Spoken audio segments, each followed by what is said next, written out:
ഇപ്പോൾ കൊടുമൺ പഞ്ചായത്തിലെ vice president Shrimati Dhanyadevi telephone ലൈനിലുണ്ട്. ശ്രീമതി ധന്യ, ഇപ്പോൾ നാട്ടുകാരുടെ പ്രതികരണം കേട്ടു. ഈ സ്വകാര്യ പണമിടപാട് സ്ഥാപനം ഇസാഫ് ബാങ്കിൽ നിന്ന് 70,000 രൂപ മാത്രമാണ് വായ്പ എടുത്തിട്ടുള്ളത്. അവരുടെ ഭീഷണി സഹിക്കാൻ വയ്യാതെയാണ് എന്നൊക്കെയാണ് നാട്ടുകാർ പറയുന്നത്. താങ്കൾക്ക് എന്താണ് അറിവുള്ളത്? അതെ, അത് തന്നെയാണ് നമ്മുടെ അറിവ്. കാരണം 2 ദിവസമായിട്ട് അവര് ഇവരുടെ വീടിന് മുമ്പിൽ വന്നിരുന്ന് ഭീഷണിപ്പെടുത്തി ആ പൈസ പെട്ടെന്ന് അടയ്ക്കണം എന്ന് പറയുകയൊക്കെ ചെയ്യുകയാണ്. അപ്പൊ അതിന്റെ അടിസ്ഥാനത്തിലാണ് മൂത്ത മകൻ നാട് വിട്ടു പോയതാ, നാണക്കേട് കൊണ്ട്. അതെ അതെ അതെ, എറണാകുളത്തായിരുന്നു ജോലി. ഈ സംഭവം എല്ലാം പറഞ്ഞപ്പോ അവൻ വീട്ടിൽ വരാതെ ചെന്നൈയിലേക്ക് പോയതാണ്. ഇപ്പൊ ലൊക്കേഷൻ കാണിക്കുന്നത് ചെന്നൈ ആണെന്നാണ് ഫോണില്. അതുകൂടി ഒരു മനോവിഷമം ഉണ്ടാക്കി കാണും അല്ലേ? തീർച്ചയായിട്ടും. പിന്നെ കാരണം വളരെ തീരെ ചെറിയൊരു തുകയ്ക്ക് വേണ്ടിയിട്ടല്ലേ ഇത്രയും ഇവരെ ഹറാസ് ചെയ്തതും. 2 ദിവസമായിട്ട് ഇവര് ജപ്തി ഭീഷണിയൊക്കെ നൽകി വീടിന്റെ ഫ്രണ്ടിൽ തന്നെ കുറച്ച് പേര് വന്ന് നിൽക്കുക എന്ന് പറയുമ്പോൾ അവരെ സംബന്ധിച്ചുള്ള ഒരു വലിയൊരു നാണക്കേടല്ലേ. ഈ കുടുംബത്തെ പറ്റി എന്താണ് ധന്യ പറയാനുള്ളത്? അതായത് അവരങ്ങനെ വലിയ സാമ്പത്തിക പ്രശ്നങ്ങളുള്ള ഒരു കുടുംബമാണോ, അതോ ഇങ്ങനെ ഒരു ആവശ്യത്തിന് വേണ്ടി പൈസ വാങ്ങി അത് തിരിച്ചടയ്ക്കാൻ വയ്യാതെ വന്നതാണോ? അവരെ സംബന്ധിച്ചിടത്തോളം അവർ രണ്ടുപേരും, ആ ഹസ്ബൻഡിന് ജോലിക്ക് പോകാൻ പറ്റാത്ത ഒരു സാഹചര്യം. കാരണം പുള്ളിക്ക് എന്തൊക്കെയോ ശാരീരിക പ്രശ്നങ്ങളുള്ള ഒരു മനുഷ്യനാണ്. അപ്പൊ ആദ്യമൊക്കെ കടയിൽ നിൽക്കുകയൊക്കെ ആയിരുന്നു. പിന്നാണ് ഇവർ രണ്ടുപേരും തൊഴിലുറപ്പിന്റെ തൊഴിലാളികളാണ്, NREG തൊഴിലാളികളാണ് രണ്ടുപേരും. ഓ ശരി. ഈ ഇളയ കുട്ടിക്ക് എത്ര പ്രായമുണ്ട്? കറക്റ്റ് എനിക്ക് പ്രായം അറിയത്തില്ല. പഠിക്കുകയാണോ അതോ എന്തെങ്കിലും ജോലിക്കൊക്കെ പോകുന്ന പ്രായമാണോ? അല്ല, പഠിച്ചോണ്ടിരിക്കുകയാണെന്നാണ്, എന്തോ കോഴ്സ് ചെയ്തോണ്ടിരിക്കുക. ഈ ഒരു ബാങ്കിന്റെ പ്രശ്നം തന്നെയാണ് ഇങ്ങനെ ഒരു പെട്ടെന്ന് ഇങ്ങനെ ഒരു കാര്യത്തിലേക്കൊക്കെ പോയത്. അതെ അതെ അതെ അതെ അതെ, അവര് അതാണ് 2 ദിവസമായിട്ട് അയൽവക്കക്കാരോടൊക്കെ പറഞ്ഞ പ്രശ്നം, ഇതുപോലെ പ്രശ്നമാണ്, ഞങ്ങൾ ആത്മഹത്യ ചെയ്യും എന്നൊക്കെ പറയുന്നുണ്ടായിരുന്നു.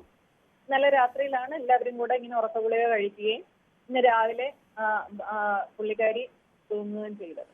ഇസാഫ് ബാങ്കിൽ നിന്നാണോ ഈ പൈസ എടുത്തിട്ടുള്ളത് അല്ലേ?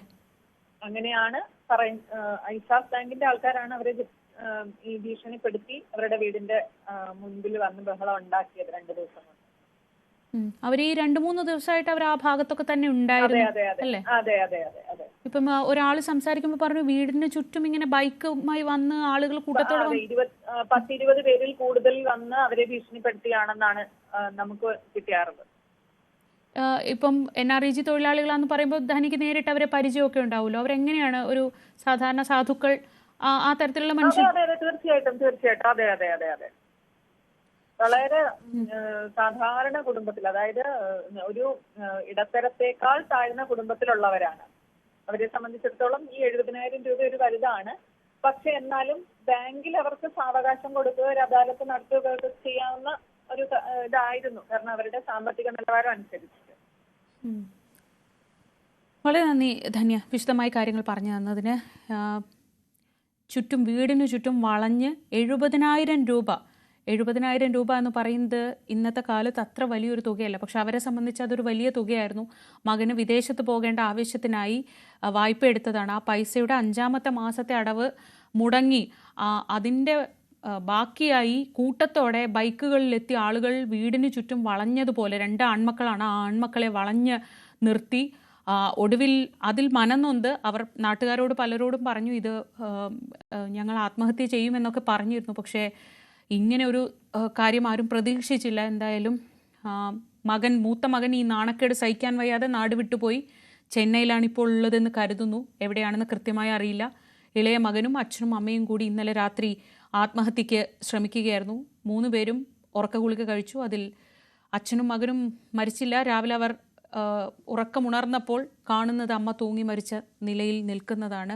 അത്യന്തം ദാരുണമായൊരു സംഭവമാണ്. 70,000 രൂപയ്ക്ക് വേണ്ടിയാണ് ഒരു വീട്ടമ്മയുടെ, കുറച്ച് പ്രായമുള്ള ഒരു മധ്യവയസ്കയായ ഒരു സ്ത്രീയുടെ ജീവൻ പോയതെന്ന് ആലോചിക്കുമ്പോൾ അത് കേരളത്തിന് പൊറുക്കാൻ വയ്യാത്ത ഒരു അനീതിയാണ്. ഇസാഫ് ബാങ്കിൽ നിന്നാണ് ഇവർ പൈസ കടമെടുത്തിരുന്നതെന്ന് പറയുന്നു. മകൻ്റെ ജോലി ആവശ്യത്തിന് വേണ്ടി കടമെടുത്ത് ആ പൈസ തിരിച്ചടയ്ക്കാൻ അല്പം വൈകി എന്നതിൻ്റെ പേരിലാണ് ഇങ്ങനെയൊരു ദാരുണമായ സംഭവം. അച്ഛനും മകനും രക്ഷപ്പെട്ടു. ഉറക്കഗുളികയാണ് അവർ കഴിച്ചത്, അവർ രക്ഷപ്പെട്ടു. പക്ഷേ ആ മധ്യവയസ്കയായ സ്ത്രീയുടെ ജീവൻ എടുത്തത് ഈ ബാങ്കിൻ്റെ ഭീഷണി തന്നെയാണെന്ന് സമീപത്തുള്ളവരും ജനപ്രതിനിധികളും ഒക്കെ ഉറപ്പിച്ച് പറയുകയാണ്.